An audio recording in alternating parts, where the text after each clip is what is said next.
Newsflash, Sony has just announced 2 more goddamn cameras. Shit.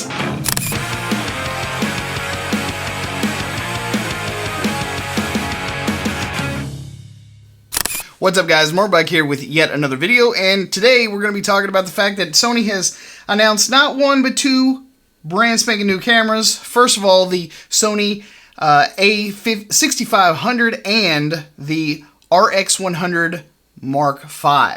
Already, I don't really know what the hell is going on over there at Sony, but I mean, they definitely have a hard-on for getting cameras cranked out as fast as possible. They sure as hell are not worried about cannibalizing their own market, because I guess they just have confidence in the fact that people are going to in fact upgrade. So let's go ahead and quickly do a quick rundown of what we know about the A6500. That's the one that I'm most excited about. Okay, so the Sony A6500 is in fact going to be a 24.2 megapixel APS-C exmor CMOS sensor. So pretty much what we already have in the Sony A6300. Like I said, I've only had the A6300 for 6 months. So for them to come out with quite literally its successor in under 6 months, needless to say, I'm just a smidgen pissed off. Just a smidge, not overly so or anything, but a smidgen pissed off. It is going to have the Bionz X image processor, an XGH TrueFinder 2.36 million dot OLED EVF, which is essentially the exact same thing that's in the Sony A6300, a 3-inch 921,000 dot tilting touchscreen LCD. Okay, so if you all remember about a month or 2 ago when I started playing around with the Panasonic G7, I said there's no going back, I just can't go back. They do have a touch sensor, or a touch screen now on this new A6500, which is a good thing. People have been asking for it, people have been clamoring for it, and so literally between all of those reviews that we released 6 months ago on the Sony A6300, they've now at least remedied one of my gripes with it. Now, I don't know to what extent the touchscreen is going to be functional, right? I don't know of anyone else that does either, unless someone gets a really early preview, which I'm sure somebody will. Some of my competitors out there, Tony and Chelsea, will definitely get the invite. I'll be sitting here never getting that invite. They have an internal ultra high definition 4K video and S-Log3 Gamma, which again we already have. S&Q motion in full HD from 1 to 120 frames per second. 5-axis. Now this was new, and it's a welcome addition. I don't know why they couldn't have fit this into the A6300, but apparently they're managing to get it into this new A6500. They're getting 5-axis steady shot in-body stabilization inside the body. So now not only do we have the same amazing small, light, and compact form factor of the A6300, but we're now getting some extremely great Sony A7 line features, which include the 5-axis in-body image stabilization. So, obviously, it's going to have the built-in Wi-Fi and near-field communication stuff, which is fine. You know, we've already had that, and I'm glad that it's still in there. I still just can't seem to figure out in my head why some of this other shit, I mean, wasn't in my camera. I literally just bought it 6 months ago. I'm just wondering if I can side grade and they give me a big, $1,000 credit. Hey, I'll take $800 for it. How about that? Just give me all that new stuff.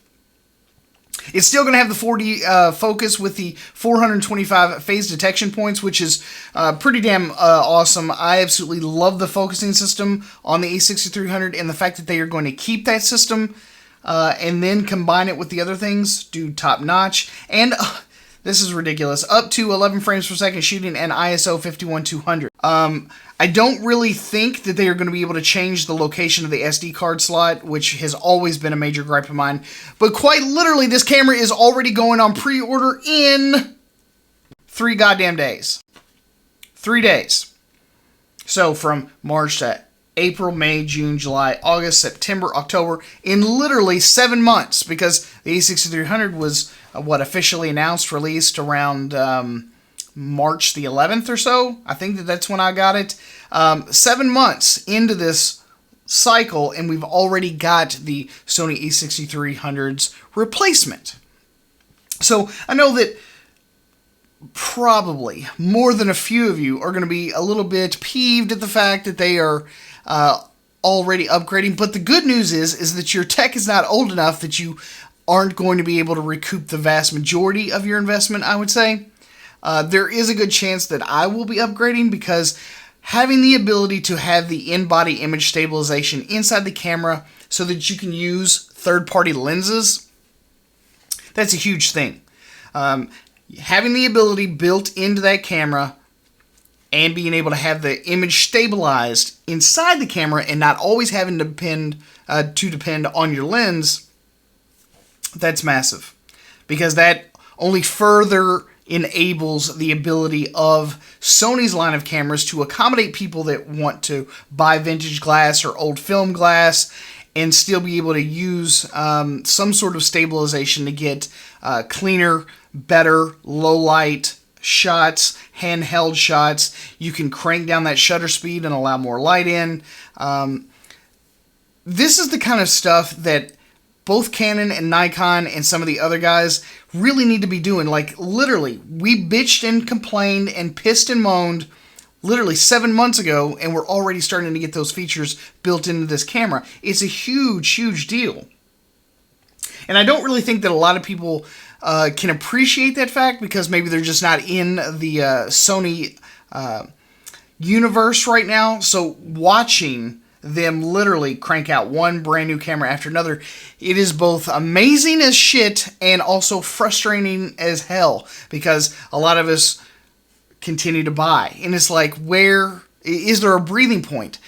But I think that that is a product, those breathing points are a product of when we used to have Nikons, Canons, stuff like that, and we would have that 2-year adjustment period where we were just we would buy a new camera and we would know that that was going to be top of the line for quite some time, that the life cycle of our gear was a little bit longer. But now that we're getting it much sooner, it's a bit of an adjustment, I must say. It's a welcome adjustment, but it's frustrating nonetheless. So, pre-orders are literally going to start on October the 9th at 11 a.m. Eastern Standard Time here in the U.S. You can get them both from Amazon and Adorama. You can order them for both. I'm not for sure about B&H, but I'm pretty sure. I absolutely love B&H. They have been a fantastic supporter of the show, and I'm pretty sure that they're going to have pre-orders there. I'll have links to the pre-orders down in the description box below if you guys are interested. I do want to go ahead and briefly mention that the fact that this particular body, the A6500, is in fact going to be $400, $399 more than what the Sony A6300 was. The A6300 was $1,000. This one is going to be $400 more. So you have to ask yourself, if you are a Sony shooter and you currently have the Sony A6300, is the in-body image stabilization going to be worth it to you? I struggle to answer that question, because I don't know if there's enough there. For me, I think that it will be. $400 is honestly, it's a nice side grade because of the simple fact that, you know, I'd probably have paid double that in about another year anyway when its successor came out, and they would have a few more things. Which begs the question, would it be worth it for me? I'm not sure, but would it be worth it to you to go ahead and do the smaller incremental upgrades, sell your gear, get, 20% less than what you paid for it, just so you can side grade into this other camera? So that's all I have right now on the Sony A6500. I'm pretty stoked for it. I'm extremely looking forward to some of those real-world reviews. As soon as I can get my hands on a review copy, I promise I will be putting those videos out, as I usually try to do. If you all have any news or updates, please help out your fellow photographers, help out your fellow Sony fanboys, and drop all that information down in the comment section below. I'd be more than happy to listen to it here. I'm sure that a ton of other information is going to be coming out about these cameras well after I finally get this video edited and uploaded, so to that I say, oh well. At least I'm trying my best to keep you guys updated and informed. So anyway, guys, thanks again for stopping here at the Photo Video Show. I'm your host, Mark Puckett, and I'll see you guys again on the next one. Peace.